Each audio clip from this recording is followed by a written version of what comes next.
duulaankan wuxuu bilowday Febraayo 28 maanta oo Maarso ay 7 tahayna dagaalku wuxuu galay toddobaadkiisii labaad.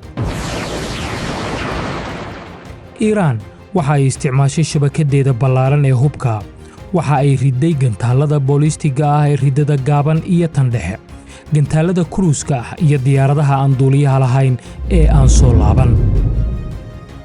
waxa ay beegsatay xarunta ciidanka shanaad ee Mareykanka ee Bahrain, saldhigga cirka ee Al-Dhafra ee Imaaraadka, saldhigga cirka ee Al-Udeyd ee Qatar, magaalooyinka Israa'iil ku yaala ee Tel Aviv iyo weliba Beershab, iyo weliba kaabayaasha saliidda ee muhiimka ah.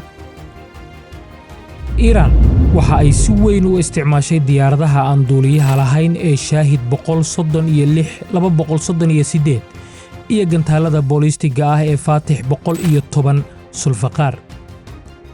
waxay duqaymo ka geysatay ugu yaraan 12 waddan, gaar ahaan kuwa gacanka ee Mareykanku uu joogo.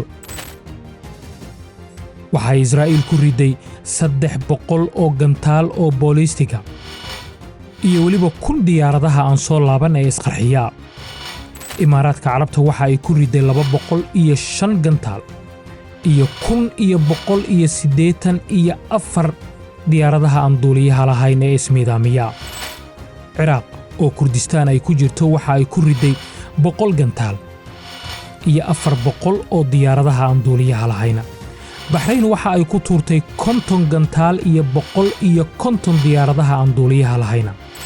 Kuwait waxa ay ku riday 40 gantaal iyo 100 diyaaradaha isqarxiya ee aan duuliyaha lahayn.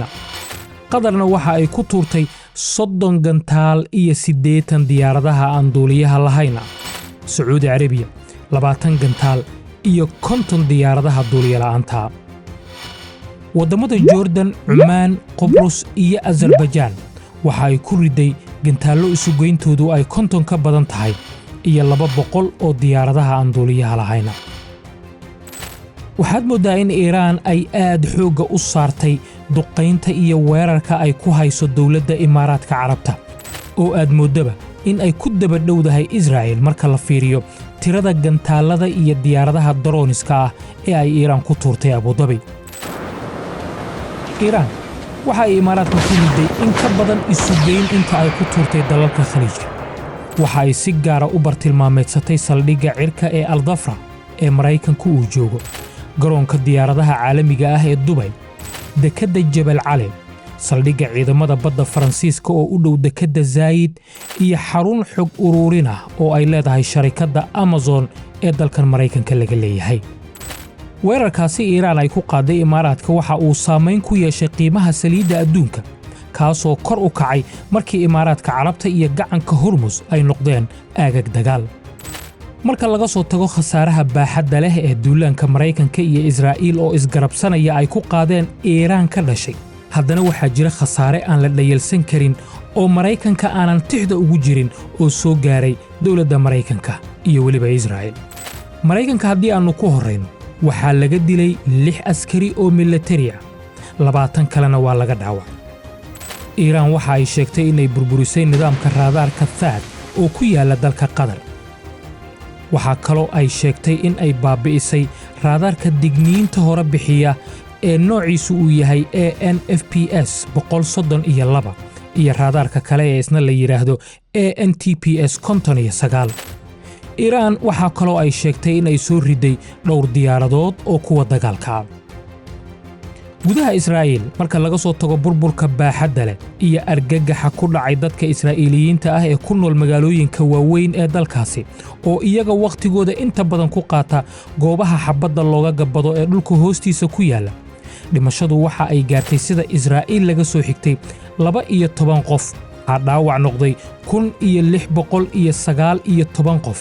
12 askari oo militari ah ayaa iyaguna dhaawacmay, 11 qofna weli waa la la'yahay. marka laga hadlayo dhinaca dhaqaalaha iyo qarashka Mareykanka kaga baxaya dagaalkan, waxaa lagu qiyaasay dhaqaalaha Mareykanka kaga baxay dagaalkan 5 bilyan ilaa 7 bilyan oo dollar isbuucii ugu horreeyay. qiimaha halka gantaal ee Patriotic Pack 3 la yiraahdo waxa uu ku kacayaa $4 milyan ilaa 11 gantaalkaas ah ayaa la riday si loo hubiyo in la burburiyo hal gantaal oo ay Iiraan soo riday. wasaaradda dagaalka Maraykanka ayaa qorsheynaysa in ay codsi dhaqaale oo gaaraya 50 bilyan oo degdeg ah ay u gudbiso baarlamaanka si loo daboolo kharashkan aan la filayn ee dagaalka Iiraan. gantaalada soo rida ama qabta sawaariikhda waxa Maraykanku uu bishiiba soo saaraa 7 gantaal oo kaliya. isla muddadaasi Iiraan waxa ay ku soo saaraysay ilaa 100 gantaal iyo drones isugu jira. waa sababta keenaysa in Maraykanku uu dhabarka isaga jabiyo in dagaalkan uu sida ugu dhaqsiyaha badan leh ku soo afjaro.